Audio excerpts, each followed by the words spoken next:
I should have done this before we started. All right. Welcome to the Setbreaker podcast. And today we got a guest. His name is Joe Mascardo. Hello. Did I say it right? Mascardo. Yeah. Mascardo. Okay. Yeah. Your last name sounds like a wine. Dude, people actually think it's Italian a lot of the time. Like I tell the story sometimes as I was driving or when I was a kid. Like I grew up in like a gated community in Orange County. Oh shit. And my friend's mom would drop me off a lot, and like one of the guards was new, and my friend's mom was just like, "Oh yeah, we're dropping off Joe Mascarelli." And my friend Tom's like, "He's not Italian, Mom," and she just like turns all last names into Italian, but I guess mine already sounds Italian. My brother's had similar issues. Someone in customer service is like, "Oh, a fellow Italian on the phone," and he's like, "No, no, we're Filipino." Just to make sure clarify that. Sorry for the disappointment. A lot, actually, but then again, a lot of Italian Americans strive to be as tan as you are. Yeah, right. Some are. I know many tan Italians. I know many very pale Italians. That's true. Yeah, because you know what? It's not just Italian pale, Filipino dark, all range of colors, skin tones, whatever. For every people of, we're everything kind of. We are everything. We are the human mother effing race. Okay, so you were telling me earlier, you don't listen to podcasts. I don't. I've never been into them. People get blown away when I tell them I don't religiously follow any. I'm honestly like, I don't know. I've just never tried to get into it. I told you I listened to a couple from like Mark Maron's like back when I was starting comedy in San Francisco. But like honestly, aside from that, never. And I love a lot of the podcasts that happen, like the true crime. Like everyone tells me all these stories. I'm like, that sounds awesome. And they're like, you should listen to the podcast. I'm like, I'm too lazy to do that, to commit to that. So yeah. I get it. You know what I do sometimes? Yeah. Like when I listen to like Bobby Lee's podcast, yeah. I can't 100% enjoy it because as a comedian, I start to get this fear that I'm absorbing his humor. You know what I mean? Are you like absorbing in a way like you think you might accidentally kind of take his material or like identity, or like, what do you mean by that? Like talk like him. Oh yeah. Because I'm already... I mean, you do that to people you respect. I've seen it in like friend groups. Sometimes I do it. I'm like, oh my God, I'm talking exactly like my best friends.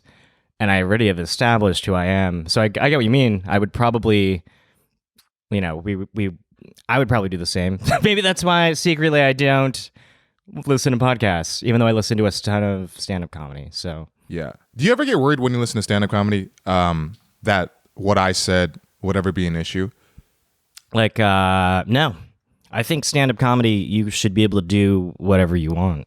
Like, I think that should be the mentality, as long as you're not being a total bigot. Yeah, you know? yeah. And that's where kind of the line kind of blurs. But I think in terms of stand-up, if you're like a comic, you know, do what... I don't care if people get really offended easily. Like, I don't. I'm very for, like, say whatever you want on stage, as long as you're not, like, getting people together to hate on a certain community or group. Like, that's where it's concerning.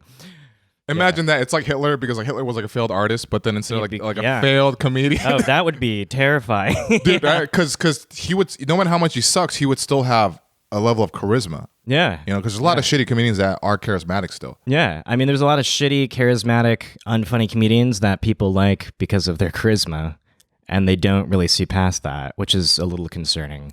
That's sometimes I get concerned when I'm too charismatic on stage and I'm too like energetic. I worry sometimes that people, like when I know I don't deliver jokes well and people come up and they're like, hey, you did a good job. In my mind, I'm like, I think they were just like wooed by the charisma and like that. Likability, right? Yeah. And that freaks me out. Like, because I can be very energetic and very charismatic, but that's when I get concerned. I'm like, whoa, I totally didn't deliver that set how I wanted to. And people were like, hey, you did well. I'm like, no, I just talked loud and fast and confident. like I guess in terms of like public speaking maybe, but in terms of actual like joke execution, like sometimes I'll be really hitting myself hard, you know. but we're all hard on ourselves, I feel like, right?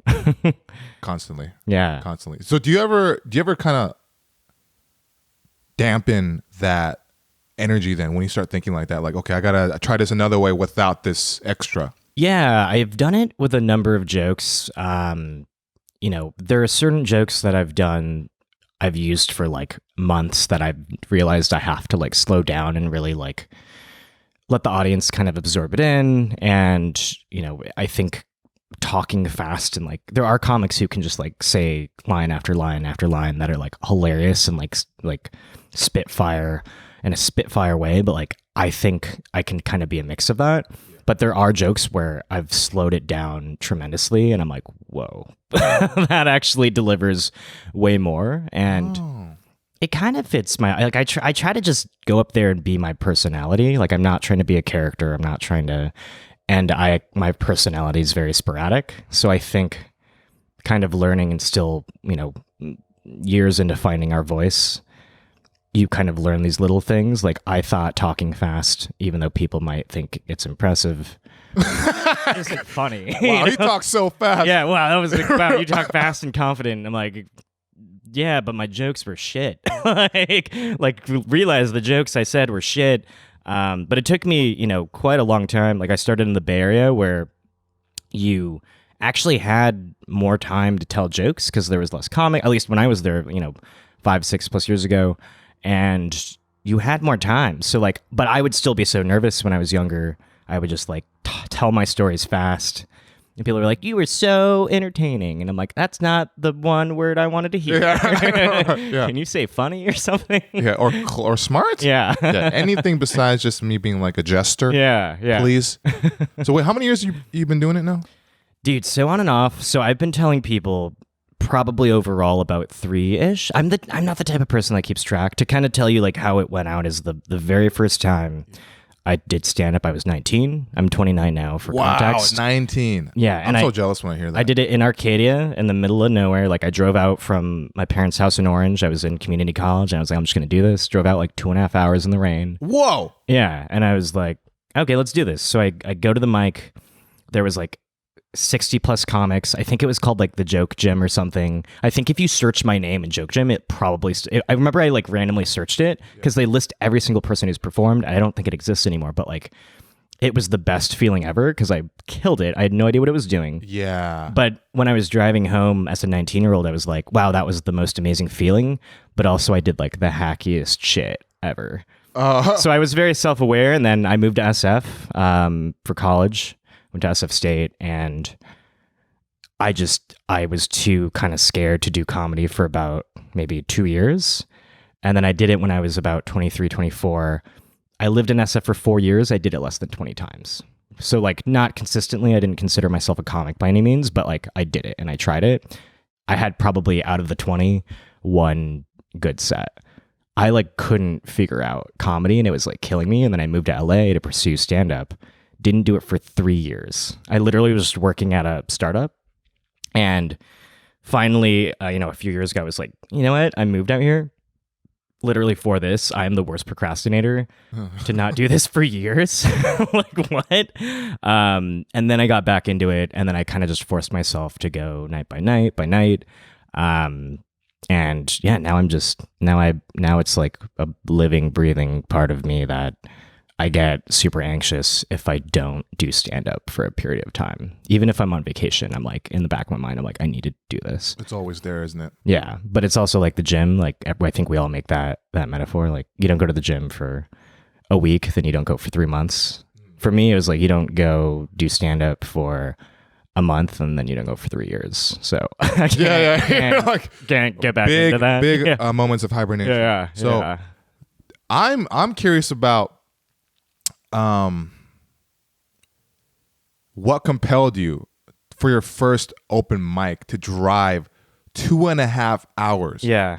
Because, right? Yeah, it's funny. I was actually trying to do stand-up I've always loved since probably middle school. I've loved watching it. I watched like Mitch Hedberg and a lot of them back in the days. And I also loved like sketch comedy, like Will Ferrell. I absolutely loved watching as a kid. Like I was a little kid, I couldn't process his jokes, but I thought he was hilarious as a human being. Yeah. And to this day, I still think when I see him on SNL and like, I love him. And, but as a 19-year-old, I think I was just so depressed being in community college. I had like no friends, and to get out of the house, I actually like dropped out of community college briefly, and I was just taking improv classes at UCB back before it was accredited, and like they only had the UCB Franklin Theater. And my 101 class was so supportive, and there was one woman who I wish I could run in. I saw her at a mic and I wanted to approach her and be like, hey, you probably don't remember me at all, but you weirdly had an impact on my like comedy career. So it was this woman named Betsy, and she was the nicest person. I was an 18-year-old and everyone else was like mid-20s or like early 20s to like mid-30s. And I was so intimidated. I was like, I know I want to do stand-up. So I was trying to find outlets to do comedy that, would help push me to do actual stand-up. And she kind of just like, we were like doing these weird improv stretches in a circle, and it was just casual talking to like, whoever's next to you. And I was telling her like, yeah, I kind of want to do stand-up. She's like, oh my gosh, you should totally do it. Like go to these websites, kind of Comedy Bureau equivalent back, 10 plus years ago. And they had like reviews, and I found this one that was where everyone was like really supportive. You don't deal with a lot of bullshit here. The people who run it like make sure it's an incredibly supportive room. And I was like, that's what I need. So she encouraged me. She's like, comics out here are pretty nice. Like you'd be surprised. And I was like, yeah, as an 18-year-old who didn't live in LA yet, I was like, yeah, okay.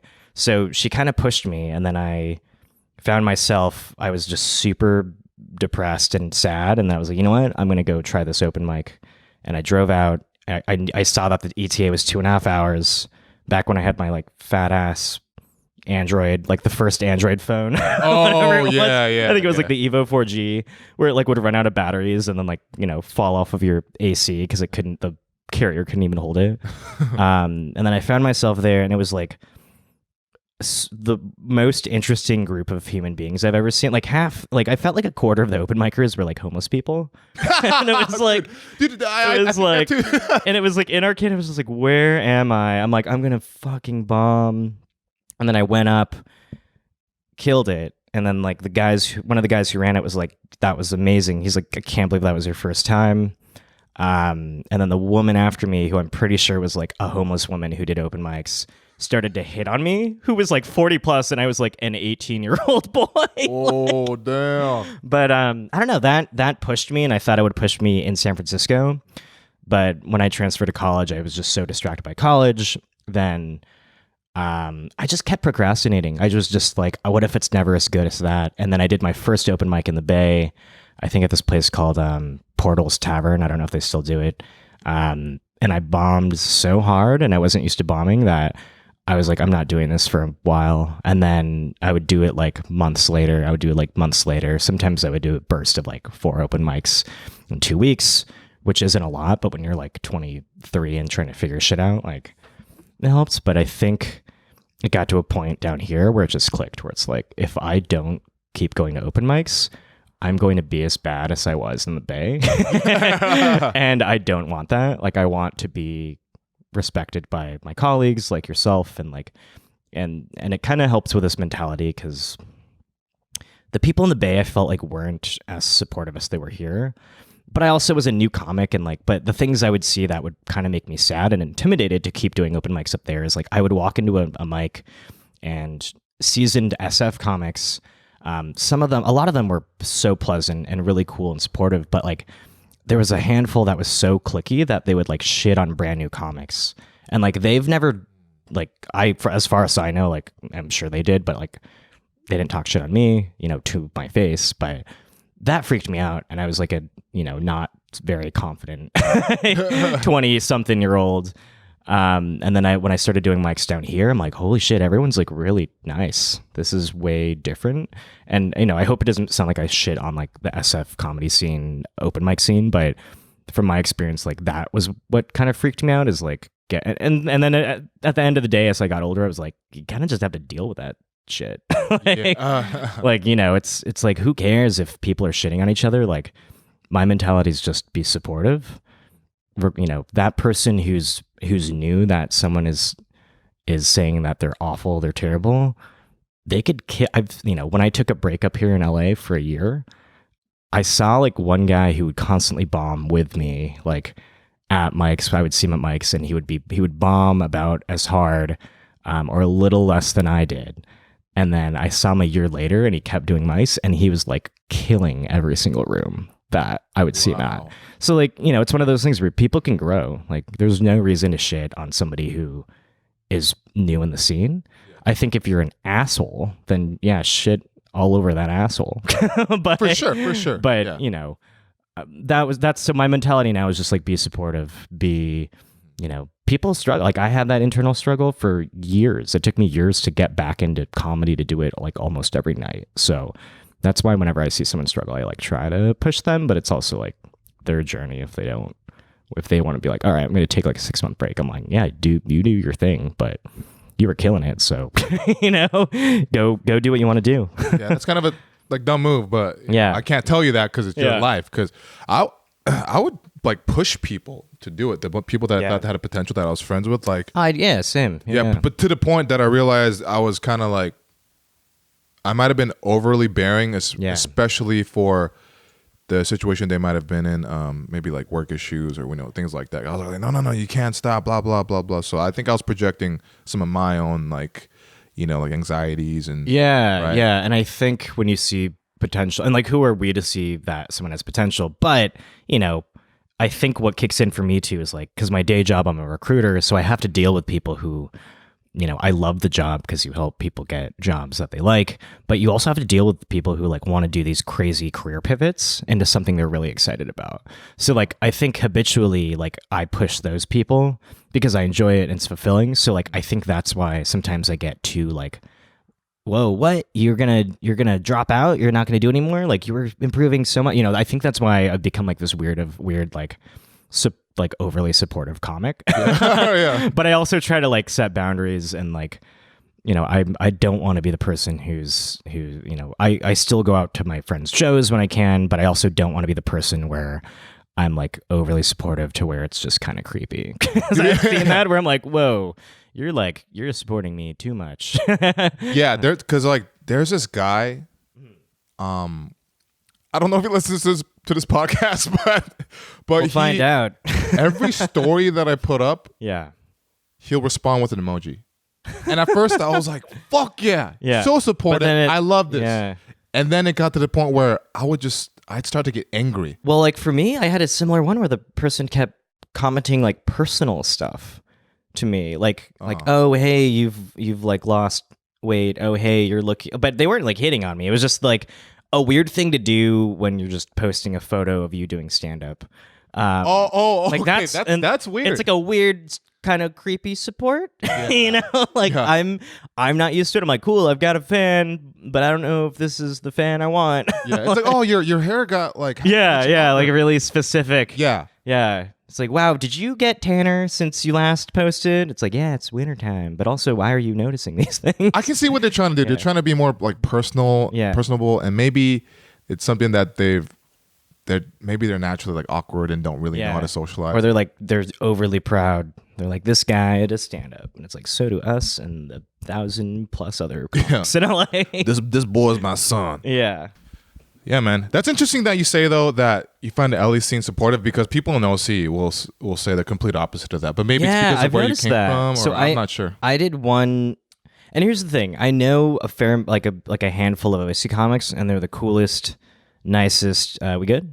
Yeah. Oh no, no, don't. Okay. Yeah. If I do this, I was like, are you peeking? Are we both peeking into there? No, and like all the OC comics I meet are like the nicest, coolest, supportive people, and they're freaking hilarious.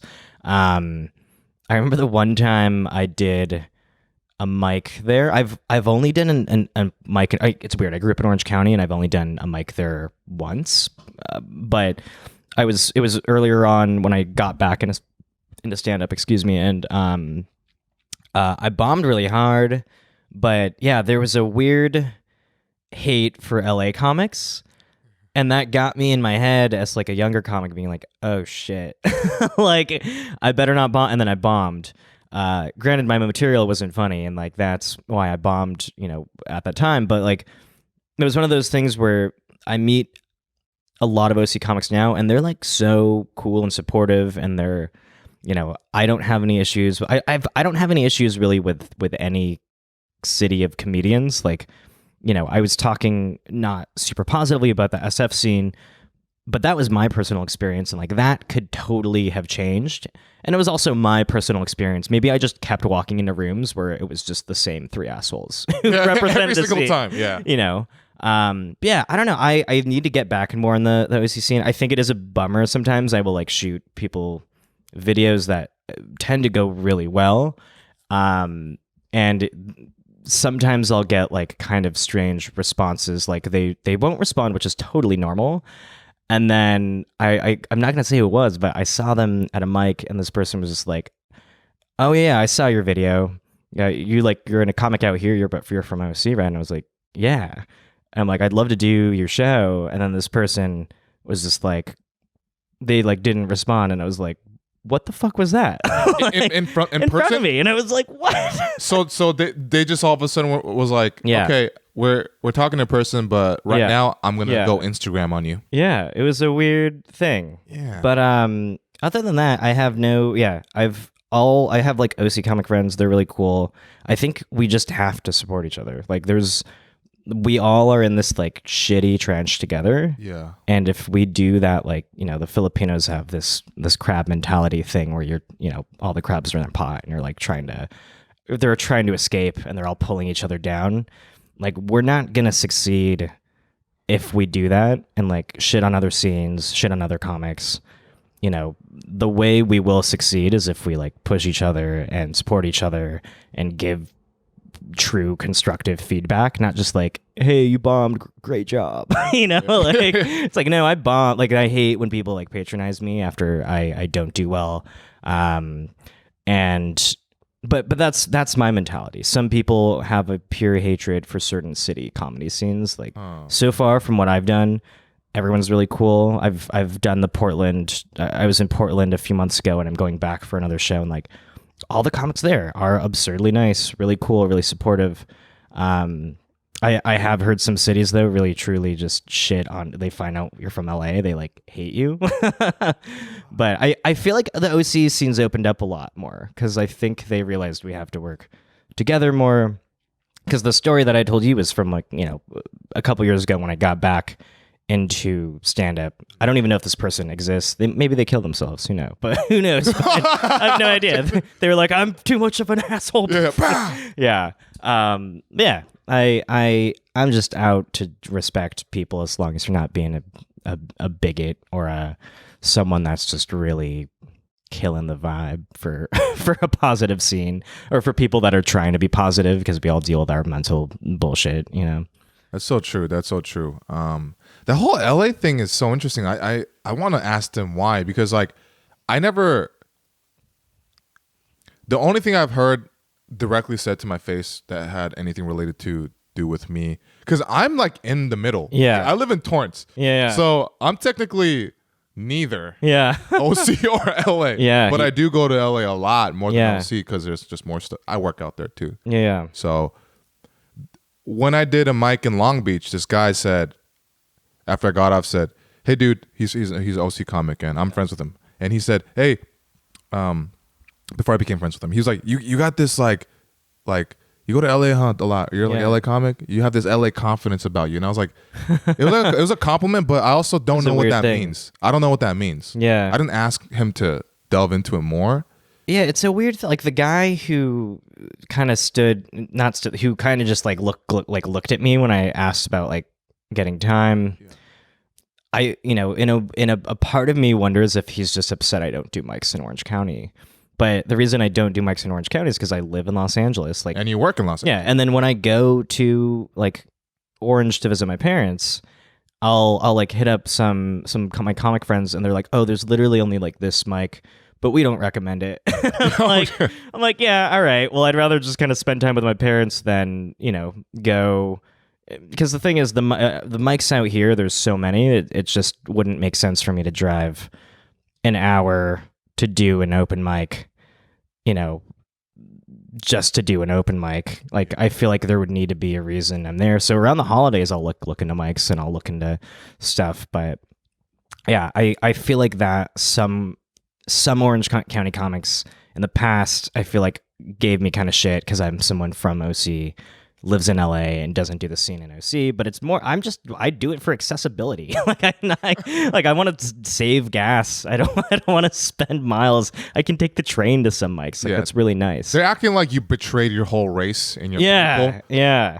It's just like, it's like the joke I do where people were like, you're too white for a Filipino. And I'm like, I literally exist like this. Like, I didn't choose. I act and I do the things I do because it's like the environment I'm around in. I'm not choosing to like disqualify, anything else. But yeah, when people feel like they betray the race, that's why I like a lot of my material. And I think that's when I started getting comfortable, is like when I started getting into shit like that. I started to, what is that? Is that a bird? Is that a? Do you guys have a nice like bat? Do you guys have bats out here? No, there's obviously no bats. I was like, it sounds like a bat. I was like, damn. Obviously not South a bat. Bay's got bats. Damn, man. Maybe it's because I've been reading more DC comics lately. But so, do people still say that to you? Like, oh, you're like white or no. I think they did when I was younger. I got it a lot in elementary, middle school, and then in college when I went to SF State, I got it a little bit, but people were mostly accepting of like, hey, we're all Filipino, we should like be friends. I'm like, cool. Yeah, I think that goes back down to like the crab like pulling whatever mentality. The crab I think mentality, they want to just, they have this inferiority for themselves, I think, about being Filipino. I don't think it's like, oh, I'm so proud. No, yeah. I think it's really like, I don't feel like I 100% fit in America, so I'm gonna fucking pull down this other Filipino who's a easier target in my eyes to make myself feel better about maybe that person wasn't as Filipino, Yeah, well, and then it's like, what is being Filipino? Like, what is being Korean? There are certain traditions and cultures. And I think the Philippines has a really interesting one because we were colonized so many times. There's like the colonial mentality, which is leaked down through so many generations of people, to where people like when I was in the Philippines, people try, and it's similar to Asia, like how skin whitening is the #1 beauty product out there. But in the Philippines, and like people I would meet out here, they would be ashamed of being Filipino. And I'm like, when I was younger, I kind of was, because I didn't know what we were. I like didn't understand, a lot of the stuff that made me comfortable as a comic is to like identify that and like tackle that and, make light of it. But also like my goal is to not push stereotypes. Like I love the Filipino comedy community because we're all so different. And I think the whole colonial mentality of like the trickle down of how each parent treats their child, because some might be more religious and Catholic than others. Others might be, you're too white. Why are you doing this? And like, it's such a weird variety of how we were all brought together. And we all have similarities of how we were, because like the Filipino parents tend to be very strict, much like a lot of Asian parents. But the cool thing with the Filipino culture, especially like I learned it in the Bay, is that there's such cool ties to other ethnicities because we were all discriminated against with each other. So I didn't know the Black community and the Filipino community in the Bay Area was so strong, and that's why the hip hop and Filipino ties are so strong. You have people like DJ Cuber, and you have he's OG, man. Yeah, but like even I think he's a Korean producer. He's one of my favorite. Do you know Dan the Automator? He is awesome. So he produced like the first Gorillaz album. He works with all these like amazing artists, and he gets them all together. But there's like a whole solidarity through hip hop culture in the Bay, and I thought that was so cool. Especially as like a growing up very whitewashed, I was like, whoa, this is kind of rad. Yeah, it's something like that where I want to bring attention to it and be like, we should be proud of what we went through a lot of shit, and we went through a lot of just like colonization, a lot of discrimination. Like, we should really push each other together. And I think that's why, especially with the Filipino comics, when you like talk to them, they're the nicest, most like humble people. And I love it because we, love Eric Escobar. Like, I was just gonna say his name. He's the first person I thought of. Eric, I like really freaking admire.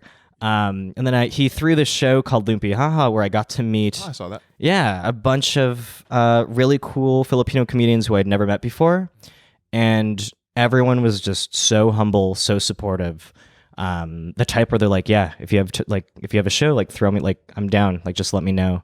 Because we truly try to support each other, and I think a lot of us understand just the identity crises we've all like kind of connected through. And like the reason I do my material, and I think that's what like got me way more comfortable doing stand up on stage, was shedding light on like my identity struggles growing up.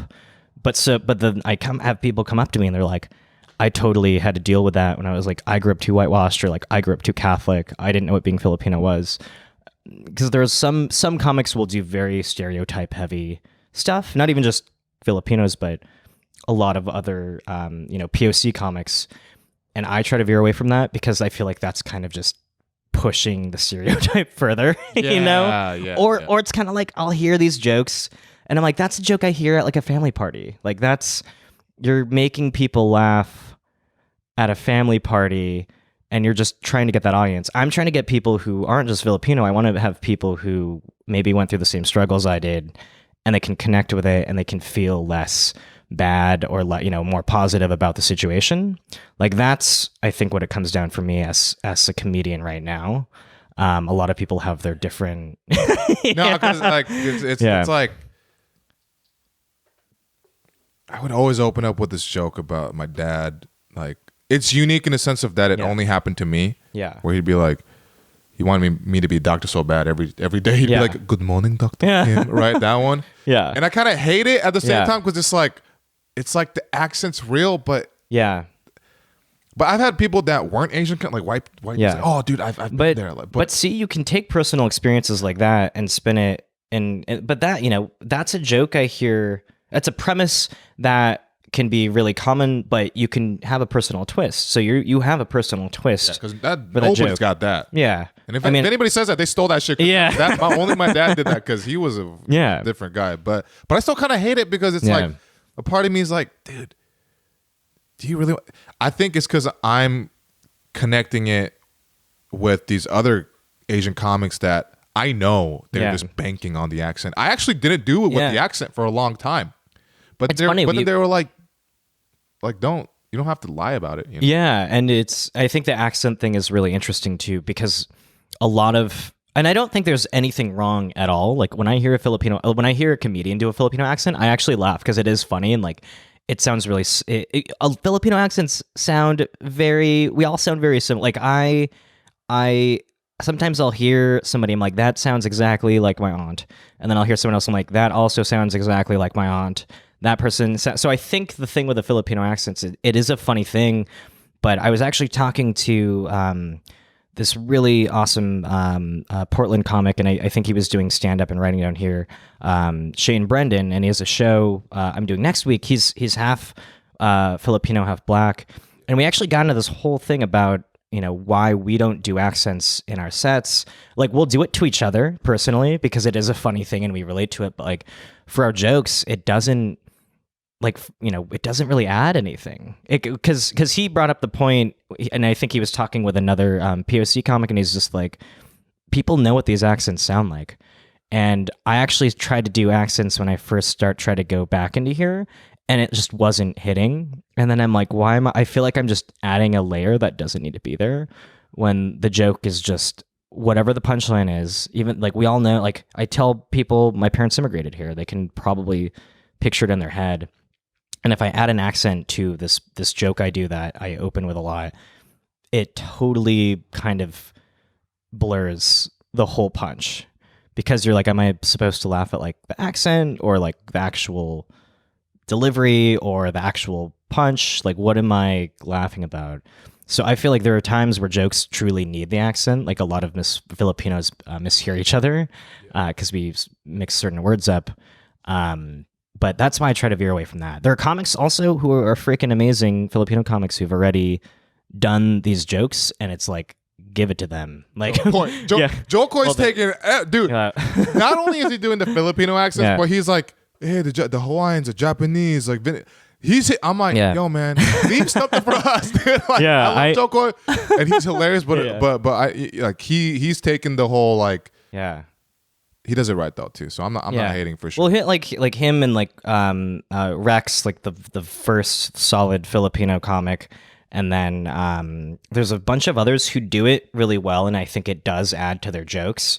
But yeah, for me, I don't think I'm ever going to do an accent. Because I even started doing a thing where I had a joke where I was impersonating an English person, and I'm like, why am I doing this?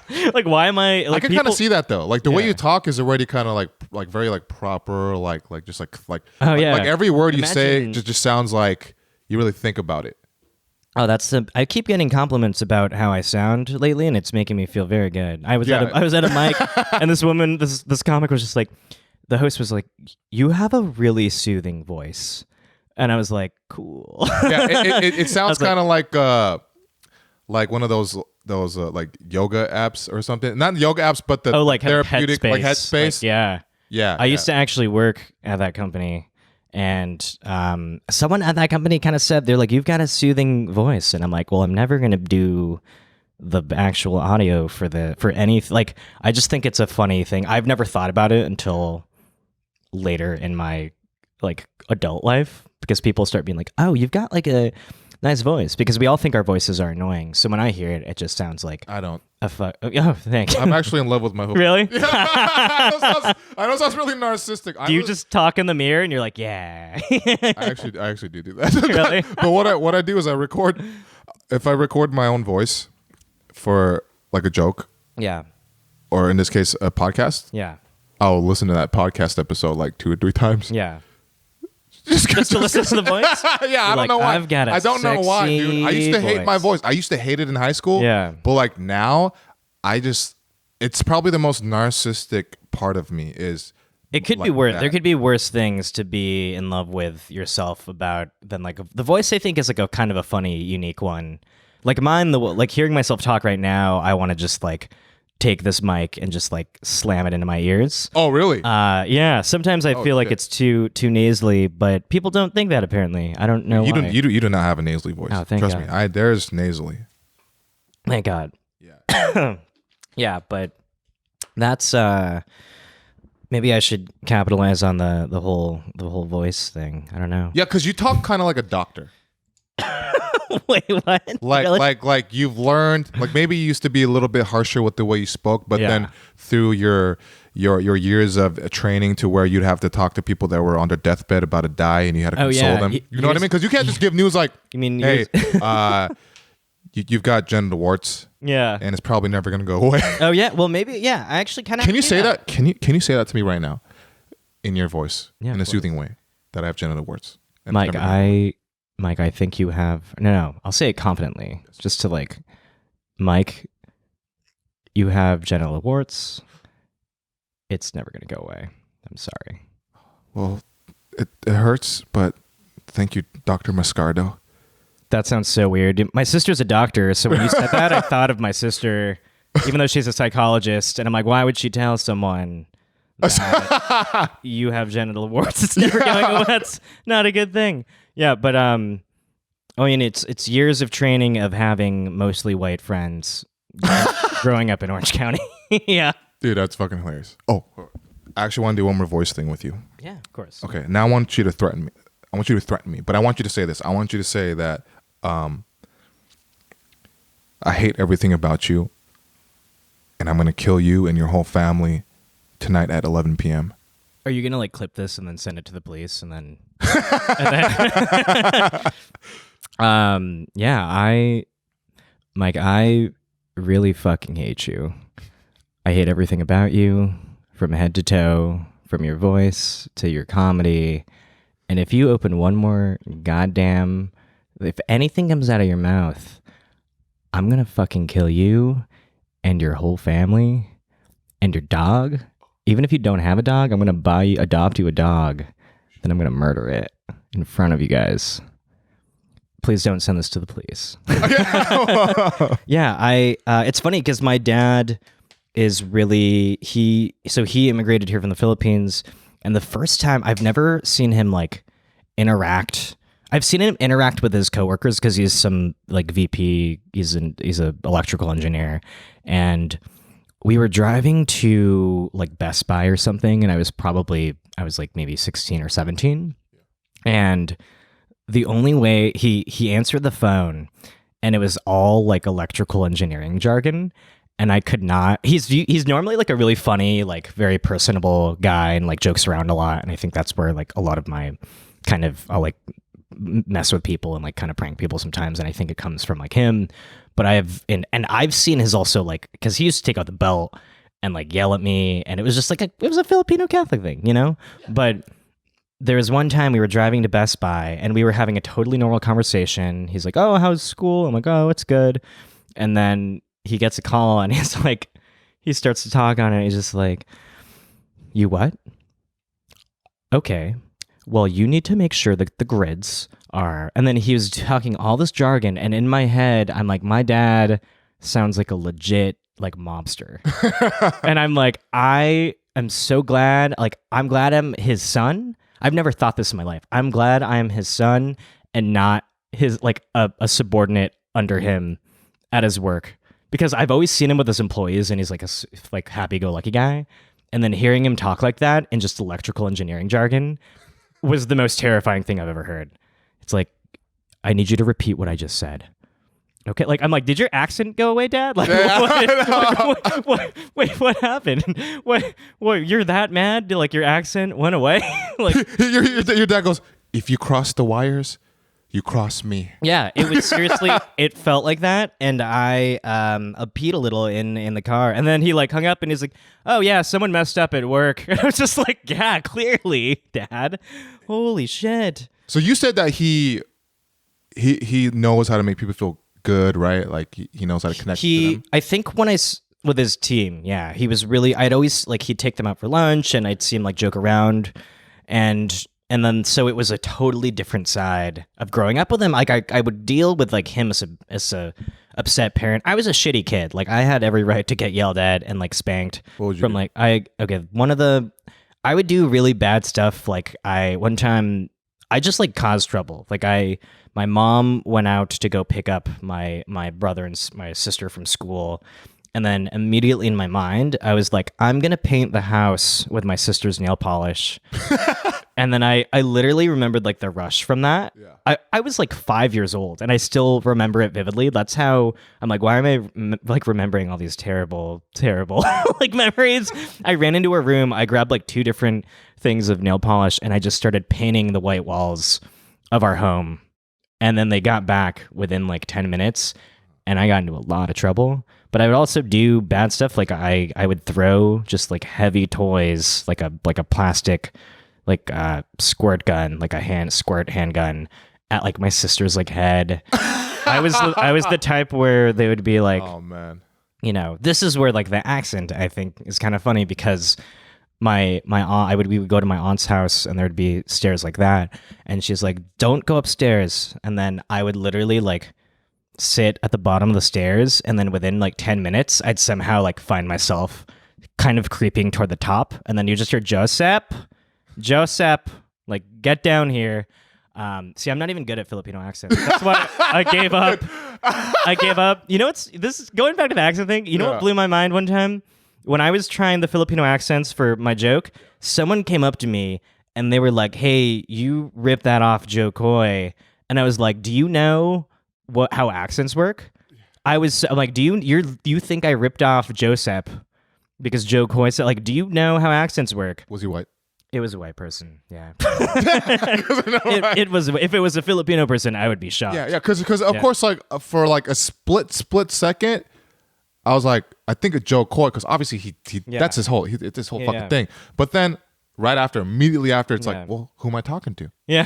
Fucking Joseph. Yeah. Who's Filipino. Yeah. It's, right? people don't realize my full name. They're like, "What's your full name?" And I'm like, "Oh, it's Joseph John Mascardo." And they're like, "Joseph? Oh, I thought you were like Joe John." And I was like, you thought because I'll tell them my middle whitest name's name in the John. world. Yeah, Joe John? Joe John Mascardo, the Italian redneck. That's my character. Yeah. He's a Republican. Yeah. Yeah, it's Joe. Yeah, people will be like, Joe, what's your middle name? John. And they're like, Joe John. I'm like, Joseph John. Who is literally just named Joe? Like Joe. Like, I don't know anyone who they just name their child Joe, Joe. I've seen like Jo, which is a weird thing, unless it's like Joe Coy. Yeah, but that's not. But his That's full not his name. real name. But That's his not full his real name's name. Joseph. Like who has a child, like a newborn baby, and they're like, we're gonna name this person Jo. Like, Maybe somebody that wasn't cool in high or school. Joe. Even if it's Joe, like why would you give like? I feel like when you name a kid with like an abbreviated name, that totally. Do you think any children are named like Mike instead of Michael? Or is your? I would laugh if your full name is actually Mike. I feel like no, it's not. But no, yeah, dude. My parents are straight from Korea. They didn't come here because the thing about Koreans is a lot of our names are chosen because the Bible. Yeah, same. David, Michael, Joseph, John. you know, Mascardo. all Yeah, that shit. I think Italians would name their kids Joe and Mike. Like Joey. Yeah, like or like Joey. Hey, Joey. Joey Mascarelli, get over here. Yeah. Yeah. Yeah, you know what? Yeah, there's got to be a Y. Like, hey, this is Mikey. Yeah. He's coming here. I made him sound Mexican. Yeah. Hey, what's up? This is Mikey. Yeah. Hey, come here, fool. All right, I'm coming. Dude, that's my girlfriend's Mexican, and like I always do the Mexican accent because I just love it. Like I have a lot of Mexican friends. You like how I did that to like make it sound like I'm not racist at all? Oh yeah, we've all been in that boat. I did the Donald Trump. I know a lot of people, a lot of Yeah. Mexicans. They're my friends. No, but like I don't know why, but that's probably one of the most fun accents to do. Yeah. I don't know why. Dude, I'm just bad at doing all accents. Like I wish I can do like a Try another one right now. give me one. Irish. That's a tough one. Okay. All right. No, I can't. British. English, British. I can't. It's just I get too in my head. It's Let's get it easy. How about Southern? You can't imagine how Southern. bad I was at improv when everyone turned into like an English character, and I was just characters? like, Yeah. I'm gonna be the one American character in this in this improv scene. But I feel like that would add to it though, because it's yeah. like, it's hilarious because this guy's like the you know, because you want the straight guy and then the what is it called? I like the English not straight Cockney. guy. What's like, hello, Poppet. You know, it's like, whoa, that guy is terrifying. Yeah, when you do it, it sounds extra rapey. Yeah, Yeah. Sometimes it sounds kind of rapey. Yeah, it does. Yeah, hello, Poppet. Hello, Poppet. I sit on this, Yeah, and then it just like malfunctions like It's an completely. English person malfunctioning like a robot. Hello. That's a fun one too. I love the Cockney accent because ever since I heard Michael Caine's voice, Oh yeah. dude, I was always like, I don't know if this is the right word, like enamored by it. No, that's a great word. Okay, cool. I That's don't a- want to make it sound like I chose- like love him. I mean, do if love you it. said I was aroused by it, that would be. I'd be like, oh yeah. To each their Yeah. own, man. Yeah, you must have loved it in Batman Begins. Yeah. It's like, Mr. Caine, your voice arouses me very deeply. He's like, I know I have the effect on Yeah. people. They love my. No, but I love when I was traveling abroad and I would hear all the different accents. I do get enamored too. I'm like you could be so stupid, but you have like a Downton Abbey accent that makes you sound so smart and so gorgeous. So. It's just like, oh yeah, it brings a lot out. Like I wish it worked with like when I was traveling, someone was just like it was a European woman and she was really cool and she says like, oh, you've got a really like Hollywood accent. And I'm like, oh, is that a good thing? And then she just didn't say anything after that. She literally was like, and I was like, no. Yeah, Hollywood accent. We don't have. I feel Americans have. We have the least exciting accent. I think. Let me tell you this actually. Yeah. I have a friend, and when he went to Ibiza, Yeah. he said everybody that was not Americans, right? It was like all kinds of people from all around the world. they recognized that he had an LA accent. Oh my gosh. And they were enamored by him. What? I didn't get that. When I travel, I will make my friends who I travel with from the Bay sometimes. I'll try to annoy them, and they're all like someone, our hotel or Airbnb, they're like, "Oh, where are you guys all from?" And my friend will be like, "Oh, we're all from the Bay," and then I'll just be like, "I'm from LA." Oh my God, you're from LA? Yeah, I live in Los Angeles. Like I just changed my voice to some weird. Maybe he knows Tom Cruise. Yeah, like that type of shit. I live in Los Angeles. Like, and then everyone cracks up because that's not my voice. So it's like I live in LA. Hello, hi everybody. How are you doing I'm a today? news anchor. Yes. I think like your voice is kind of like you were born in America, but then you moved when you were a child to the UK, and you lived there.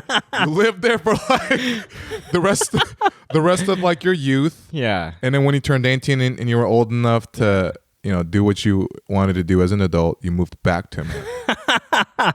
Well, it's funny because I think I've learned. I used to work when I was younger in customer service, and then I would have to deliver bad news. And as a recruiter, I still have to deliver bad news. So like it sucks when that person feels really terrible. So I try to be very calm and soothing, especially when I was 22 and in a customer service startup making like barely any money in San Francisco. And you just have nothing to hold on to. You can barely afford anything.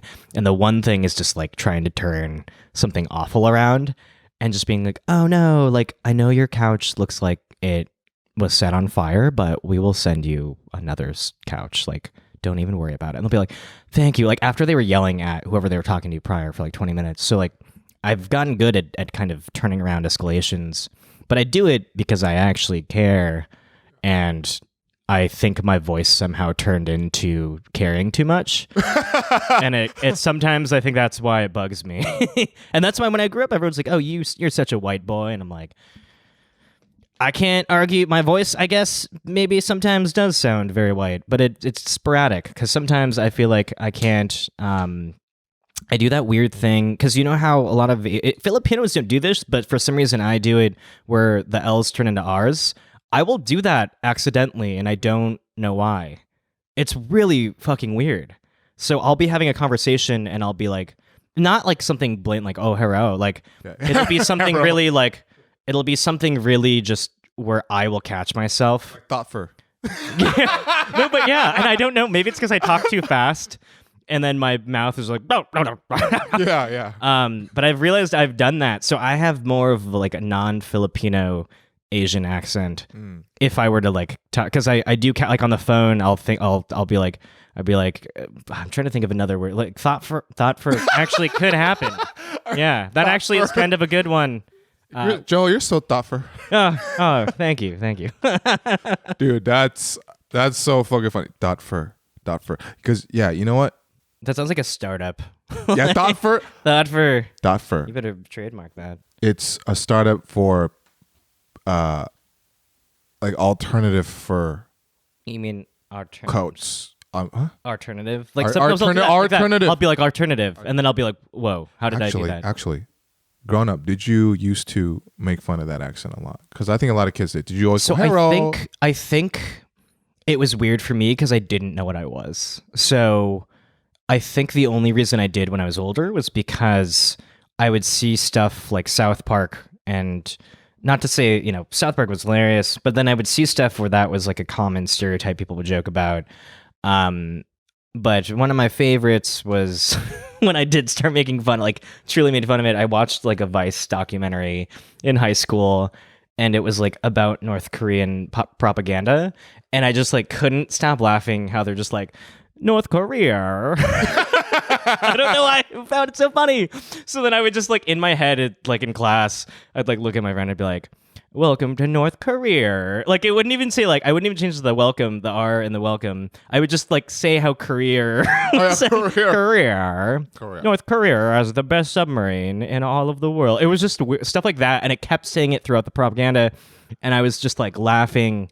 That's truly because I don't think everything else that people make fun of about the L's and the R's is like super funny, but for some reason that like killed me. To this day, I still laugh about it. Yeah, like, it sounds funny because it's so not an actual accent. Yeah. It's like making fun of it. Yeah. In a way where we know it's not true, so it doesn't really offend. I feel like, I mean, I'm sure everybody's gonna get offended by something, but to me, it's like hilarious because you're adding. Yeah, You're I adding don't an know extra where layer. it came from. Like if we were to play right now, career. Because you could do that to any word, right? You're very thoughtful about my career. Yeah, maybe career in. Yeah, and like, are you thoughtful about Korea, or thoughtful about your career, or thoughtful about like that's where it gets tricky. It gets tricky. Yeah, and a conversation can go many, many ways. Look. Your voice. I know we keep talking about your voice. No, we can keep talking. We can keep talking about my voice. We can do 3 more podcasts on just your voice. Yeah. Okay. Your voice. Now that I know what it reminds me of, because it has like this weird soothing effect. / I feel like you're gonna give me bad news. Yeah. Like at any second, but you don't. Yeah. So it's like you're like a merciful God. It's like your girlfriend just left you, and then you're just like, I don't know if I'm supposed to, like, how do I react to that voice, to that tone, right? Yeah, like it's I hard say something like that. And you know what I was imagining the whole time too? Like, when you were talking, I was also imagining you getting into an an altercation with somebody who wants to fuck you up. Yeah. But then, but they didn't hear your voice yet. Yeah. Okay, right? Because you bumped into them at a bar. Yeah. And they're drunk, and they're like, I'm gonna fuck you up, and you're like, you don't want to do that. Yeah. And he's like, I don't want to do that. Oh, like some Jedi mind trick stuff. Yeah. Like it was an accident. It was an accident. He didn't mean to do that. And he just like walks off. Dude, I want that to happen. I want people to think about their life. Like when I get it, pissing me off is a very interesting thing because I kind of get mad. I know you get mad, but like, I just can't like. I do. I don't have like anger issues, but I try to be just cool and like collective, but I do get stressed out, or I do get frustrated at people over really kind of small things sometimes because I came super fucking early to your interview on accident. We were talking about how punctual I am. I'm sorry for making you wait so long. I know it was like 10 minutes. You told me 11 a.m. I know, right? And here it is. I had to poop. I ate a lot of hot Cheetos last night. I made a mistake. And you know what I was thinking? I was thinking like the whole time I was eating these hot Cheetos and playing Dying Light. I just got it. It's on. Oh, I played that. It's one of the best fucking games I've ever played awesome. In my life. It is. Jesus Christ. It will fuck you up. Dude, it's such a great game. It's a hard game too. But I was eating so many. Oh, sorry. What? Anyways, I was eating a bunch. We were like, what? We did the Asian thing. Like, no, you go first. No, you go. Yeah. So I ate a bunch of hot Cheetos and I was gonna stop and I was like, you do know, you're probably gonna have to take a shit in the morning, like you always do after you eat this many hot Cheetos. Oh, yeah. And I was like, you know what? Joe's a cool guy. I'm cool. Yeah. I only get mad over like when people are disrespectful to people that like. I get upset when people are upset or people are rude or disrespectful to like hospitality or service people. Like that actually pisses me off. Like waiters and stuff. When they don't deserve it. If the waiter's an asshole, then like by all means unleash. Or just like small inconsiderate things like that will build up. But I don't like yell at somebody. I actually kind of talk how you say it. Or I'm like, I want to have a conversation about this. What you did was really just rude and it wasn't cool. And then I want them to think in their mind of being like, what is he going to say next? That's going to fuck me up. Yeah. So I try to hurt me. Yeah. Like, honestly, I was like, fuck, did I disappoint him again? Shit. Yeah. I need to change. Yeah. I try to, I'm very strategic with my words. I try to be, but when people are asshole, like if you hear me yelling, then that's a crazy thing. So I just came from the bathroom and I looked in the mirror and I realized how ugly my outfit looks because I'm wearing this fucking open button up and a V-neck. I think that's a rule. Like you shouldn't wear a V-neck with a button up. It looks weird. I mean, I look like I am going to the woods. No, you look like Joe John. Joe John, yeah. Dude, I hope people don't mind. The water bottle that was here is gone. Are they going to be like, what is up with this discontinuity error here? Like, how fucking dare he edit this? Yeah, fuck this guy. Fuck these jump cuts. This YouTube piece of shit.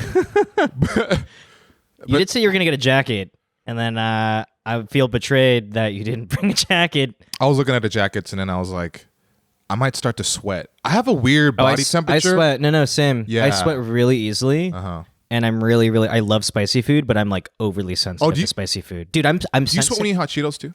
No, but I sweat when I eat acidic things. So, or like vinegar will make me sweat. So every Filipino. Yeah. Every Filipino food. Yeah.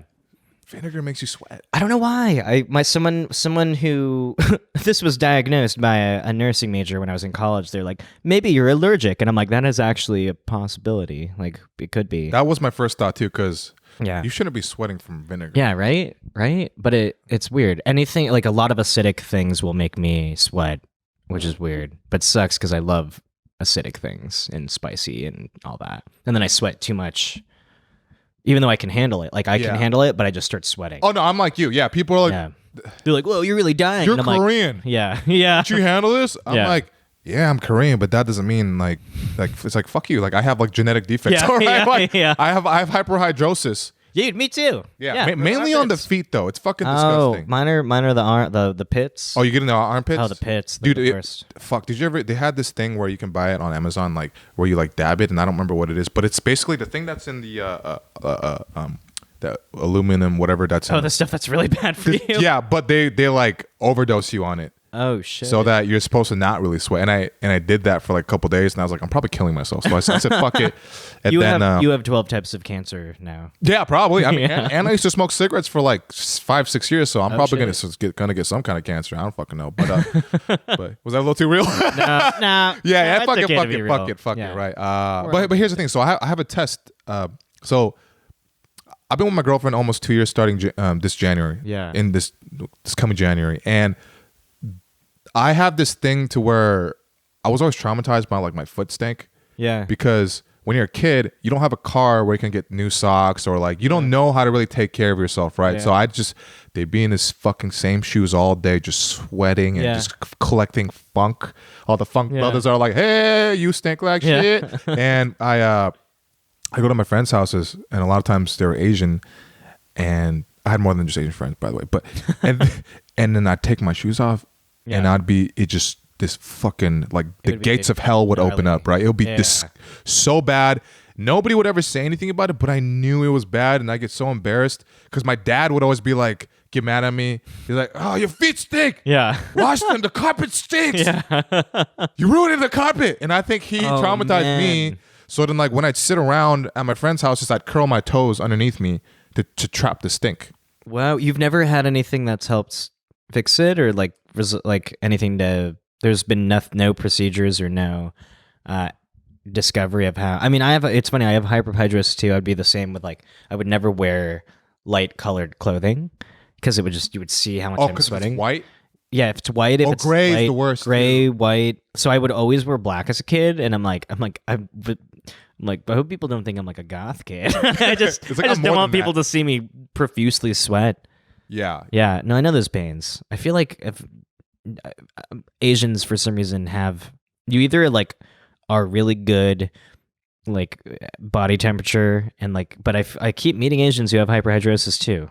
Do you? Because I thought I was the only one. No, I was like, oh, Asians don't have hair. Asians don't sweat. And I'm like, well, I got hairy ass legs. Yeah. And I sweat like a motherfucker. Yeah. No. Same.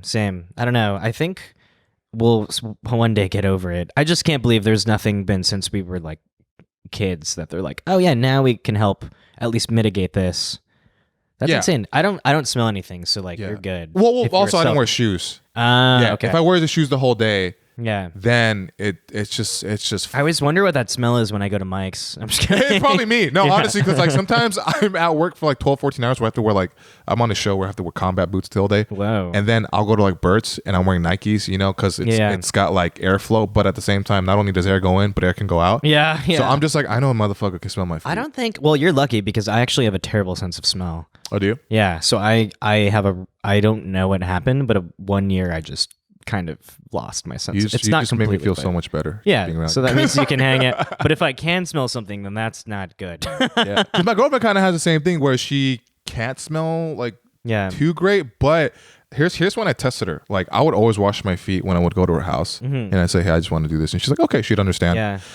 And then one day, I was like, "I'm just gonna test this relationship." Well, I knew I had foot funk, and I went on her bed, What did she and say? I just laid it out without my shoes on. Yeah.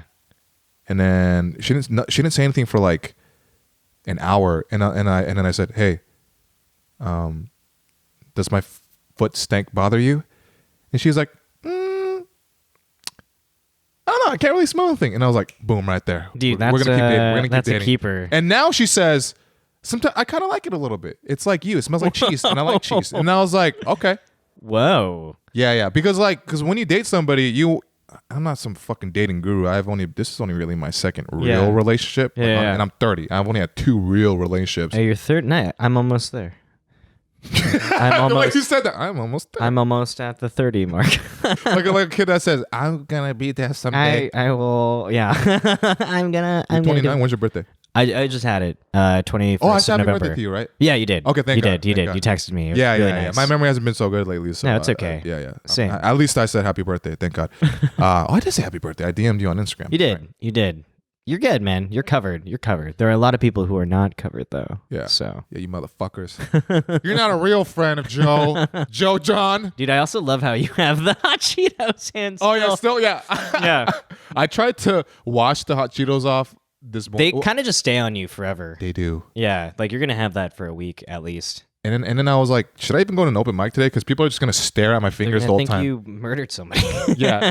Yeah. This guy kills people. They're like, we actually haven't seen Joe after Mike's podcast. We don't know what happened to him. Yeah. He method acts as a teenage ninja, mutant ninja turtle, because it's on 3 fingers. Because you guys can't fucking see my fingers and shit.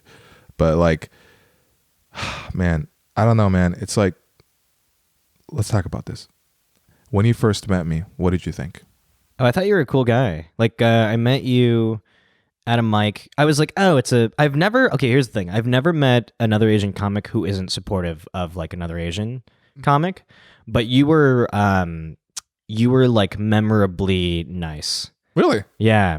Cause I think we just started chatting. You sat next to me and we just started chatting. And then I think you were doing like 2 or 3 mics in a row, and I like pieced, and then I saw you again, and I'm like, oh, you remembered me. That was really cool of you. Because sometimes you meet comics and you have like a really good conversation with them, and then you see them again, and then maybe it's just me, and then they don't remember who you are. But they try to act like they do. But you immediately were like, oh, hey man, what's up? How you going? How's it going? I'm like, you are so nice remembering who I am. Like small gestures like that make me feel very good. That's good to know, because I've encountered that so many times where it's like, you fucking know who I am. Yeah. Like, you fucking know me, dude. Yeah. So even with you, when I'd see you again, you'd be like, hey my God. Yeah. I'm like, oh shit, fuck yeah. He's not doing the thing where he kind of pulls back. You know, people pull back like the excitement. It's like, dude. I feel like, what the fuck? because a lot of comics tend to be like really introverted too, and we're very clearly like sociable, and like that's our thing. And I can tell usually when it's like they're just introverted versus like them truly just not remembering who I am and like pulling back. They're Or like, pretending. Yeah, exactly. They're like, oh yeah, hey, how's it going? You? It's like some weird like power of position type thing. Like, Yeah. if I don't remember you 100%, Yeah. then I'm better than you or something. Like, Yeah. I feel like that's a fucking thing, man. I try to like stay out of that shit. Like I try to keep my friend circle of comedians kind of small, of like people who I trust and like, and then because some comedians are friends with every single person ever, which is totally fine. But I feel like I'm really careful about my friendships and like relationships, that the people I keep close are people I want to like trust. And then there's people who are more like colleagues where I'd be like, yeah, I'll talk to you and I'll like chat with you. But like, I don't know. Some people are really friendly. I just try to be careful because like I know a lot of people, I've heard a lot of stories of people getting like taken advantage of, and like I hate that. It's just like shitty. So I try to be very careful, and like the people who I really connect with are the people who I want to do like shows with, and and it's going to be that small group. That being said, I'm going to be nice to everyone as long as they're nice to me. But that's my mentality. Just don't be an asshole, and I'll be nice to you. Yeah, just simply put, yeah, we don't have to be best friends. Yeah. But let's just be cordial with each other. None of this like when I try to fist bump certain people, they look at me like I have a disease, and it still happens. It even happened yesterday where they look they look at me like, oh They're like, god, this "Who are fuck. you?" It's like they're staring at my You had fist, hot and it's Cheetos all over your yeah. Like it's just like expired hot Cheetos with cream cheese on it. But I still do it because I'm not gonna pretend like I don't know who you are. Yeah, I see you so many times. It's weird to like. Ignore at least each do other. like a nod, like a nod. I'm fine with a nod of like, hey, acknowledge something. Yeah, I think it's weird when you acknowledge them and then they have no idea. Like, it's like I've literally seen you 12 times in the last week, and they're just like. so you get that often too, right? Like not kind often, but I definitely feel like I get it a lot. I do that to people who I'm not super comfortable with, but I'm also awkward and don't really know how to react. And I think maybe that's why some people don't react to it. Is maybe I'm sure they're truly nice, cool human beings, but they're just, how do I react to a fucking like nod? But for me, I'm cool like, oh, that's nod. like, What's hey, up? we're on the same page. We don't know each other's names, but I see you a lot. Yeah, you know, like, yeah. But there are some people who are just assholes about it, and I'm like, all right, fuck you. But I really haven't dealt with that many like terribly mean, introverted, like stay away from me type of people. Most people are down to earth and Or maybe shy, huh? Yeah, I think a lot are just shy. We're very different. I forget that, I think dude. from for sure. Yeah, because like you're one of the few like handful of people to where I saw the second time. I was like, oh hey man, like genuinely, yeah. Hey. And then I was like, oh shit, okay. Yeah. But that's who you can kind of click with. Like, it's interesting when you start building your network of like friends in comedy, like Cat Crow, who I run Scorpio show with. You can kind of tell who it clicked. Like, I think we clicked pretty well. Yeah, and pretty like, much immediately it felt. Yeah. And then with Cat, I forgot what we were at the Bang Bang Room, or we were at the doing the DTLA comedy crawl. Which that I like loved it. Like, I think Sarah Bugden did an amazing job of just like creating this community of people to meet. Because when I would do it, a year-ish ago, when I met like Kat and I met all these other cool comics, it would be like the Onyx Lounge, which I've hosted a couple times, which is really, really rough. And that's a tough mic. It is, and it's tough hosting too. So like mad respect to like everyone who hosts it, like Cat Crow. I don't know the new people, but great mad respect to them. But you have to be like so supportive, and also like you like I can vet in my mind because I recruit people. I have to interview people all the time, so I can tell who's kind of, I don't do it right off the bat. I try to give people the benefit of the doubt. But usually, when you meet someone you can tell you're going to be probably good friends in the scene with, it kind of, for me, I usually can tell that within the first like time meeting them. So like Cat Crow and I don't remember what happened, but she was so outgoing, and I wasn't talking to like a ton of comics yet. I was kind of being like an isolating person. I wasn't like standoffish by any means, but I just like I was so emotionally drained from work. I'm like, I don't want any more friends. So you kind of kept to yourself, right? Yeah, I kept to myself, but I was really respectful and like, was very nice and talked to people. Soothing. Yeah, yeah, exactly. Soothing. Yeah, but Kat was just so nice, and I was like, oh, you're gonna do the Bang Bang Room, and I think it was after she hosted her mic, and we were like, yeah, and then out of that came like this whole thing of, she's like, I kind of want to do a variety show. I'm like, dude, I've been wanting to do a variety show for years, variety in a sense of everything, like, musical comedy, a bunch of sketches, just off the cuff, weird stuff people might want to test out. Like at Scorpio show, we had our friend Kaylee Quick was doing a tarot roast. She like got an audience member and started who's doing like a tarot card reading and like roasting them. Which was like awesome. That is so unique. So yeah, we try to do weird stuff like that. And Kat was like, yeah, I want to do that. That sounds awesome. And immediately she's like, do you want to do like a brunch and just like drink and eat and like write sketches and like talk about this? And I was like, yeah. We were like eating in front of the Bang Bang Room, like tacos. And I'm like, you are a cool person. like you're actually making an effort you don't even know who I am, and you're making an effort. And it wasn't too much, because sometimes people are like, oh, we should go do the next 3 mics together, and I'm like, whoa, we need to like chill. But let go of my hand. Yeah, she was so like calming and cool about it. Soothing. Yeah, soothing. But yeah. we both are just soothing. Like, have you met her before? She is a very like personable, very nice, really hilarious comic. Yeah. And she does a really good job hosting Onyx with Kat Wright. But like, you need those people to host those really rough rooms too, because if you get someone who's just an asshole who hosts something like the Onyx, then that thing's going to be more of a nightmare than like it already is. Or someone who's like not charismatic, but yeah. And then through that, like through this whole crawl thing, like now I do this super fun show where we get like really great people. And, you know, I think that whole scene has helped me. The whole crawl has helped me like come out of my shell when I was having like a rough time at work and I just didn't want to socialize and I kept to myself. It kind of made me be like, oh yeah, there's like alcohol here, there's people here, there's random food taco stands in front of the venues. Like, sure, let's do it. So I think it's interesting to see how much I've changed just in like the year and a half of when I would just go to mics and like not talk to a single person or like casually talk and then like get the fuck out of there, you know? Yeah, I kind of do that now. Which is fine. Yeah, I think there's nothing wrong with it. Yeah, because like it's like I would try to talk to them. Yeah. But like 90% of the time, Yeah. it's just kind of weird. And I feel like I'm intruding because in any other social situation outside of the comedy scene, yeah. But like, that's how a lot of comics are. You kind of just have to find the people you click with. And like, that's why I would used to always encourage people to go to like either the crawl where you can meet a lot of good people or have you been to like a not too polished mic yet? No. Excuse me. So dude, that is like one of the most amazing mics. It's like a variety mic. They probably pull in 80 to 120 plus people, most non-comedians, and it's a variety mic, and it's in this backyard where we do Scorpio show, and a lot of we actually worked with them for Scorpio show. I'm like, hey, I was talking to my buddy Andrew who helps run Not Too Polished, and I was like, yo man, do you want to like be a part of this? Because like what you guys do is so amazing. Like go check it out. I think they have one on in December. Like follow them. And it's such a cool, supportive group where you'll meet amazing comics who, you know, aren't terrible human beings. You'll meet amazing just like artists in general.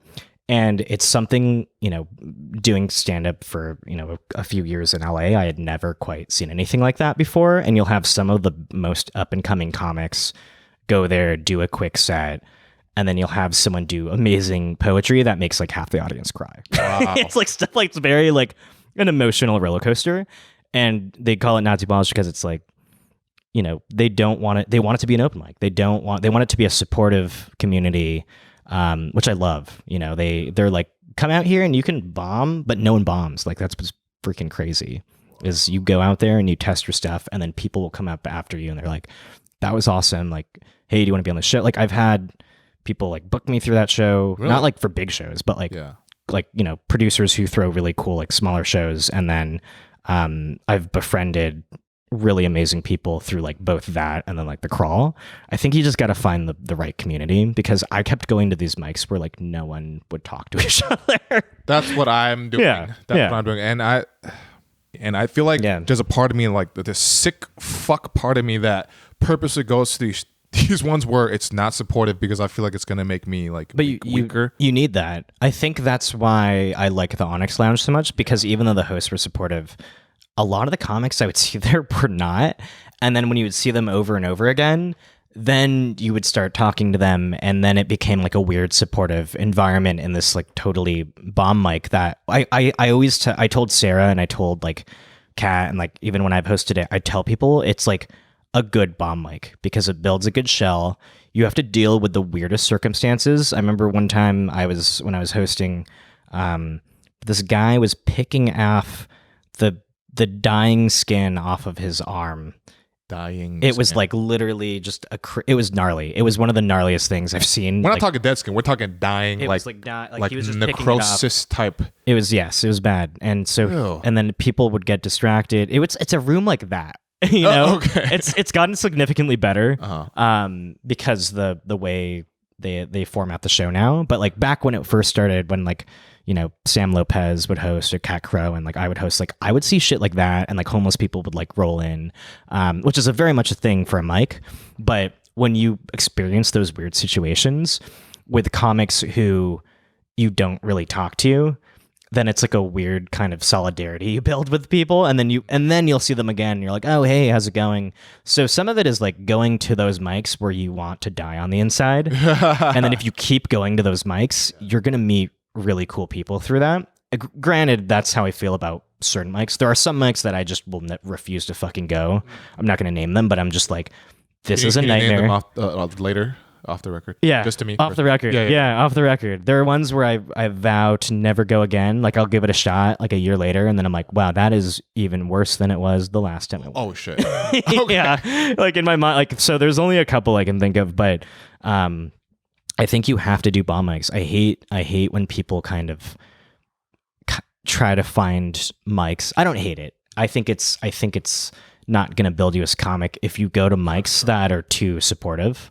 I feel like at times there's a huge community that hates the slotted mics and there's a huge community that loves the slotted mics. And then there's people like me where like, okay, I don't mind it because I have a full-time job. Like I don't mind paying $5 to run my set really quick, especially if you have like a book show, at a certain time and you want to do like run your set a couple times. Some people think it's an absolute crime. I think it's built in interest. I think we met it at a slotted mic. Bert's. Yeah, Bert's and it's like Bert's and like Fourth Wall and all those and the 20 others that have popped up. I think they've built interesting communities. I think sometimes it gets a little more cliquey than it should because people who keep showing up. But then at the same time, people are like, oh, they're hit or miss. But I feel like people who only do those mics, there's an aspect you're not really learning from like just the grind of waiting 2.5 hours to not get called. There's the grind of being in a room of strangers that you've never seen before who don't do slotted mics and just bombing in front of them. Because I've noticed a lot of people who take classes will take those type of mics, which is fine. But like that's the thing is I feel like people who only stick to those and don't venture out that there's like an aspect of the comedy grind that like they might miss. Because I know you do mics everywhere, and it's fine if people start to do it to get comfortable there. But like I was meeting comics who only do it, and it's been like a year or whenever they started, and I'm like, you've literally never done a mic outside of like Bert's? They're like, well, I've done Fourth Wall. I'm like, have you done anything outside of like slotted? Have you done like a bar mic? Have you done like anything like here? And they're like, no. And I'm like, dude, you gotta. That's my opinion though. Like I feel like I'm on the same page as you. Majorly would disagree with me, but yeah. I feel like you need to have that awful grind because people are like, oh, but they're hit or miss. I'm like, yeah, every mic is hit or miss, but you want to go to the mics where no one's receptive ever and test shit out there. And if you get like the smallest little thing, then like that's awesome. And then you can like work with that. But that's how I am. Some people truly hate those mics. And I'm like, no, I think in a way they've built a certain community and like I've met you through there and I met like a couple other comics through there. I'm like in the neutral zone for them, but that's just kind of my take. Like you need those bombs where you feel like you want to quit.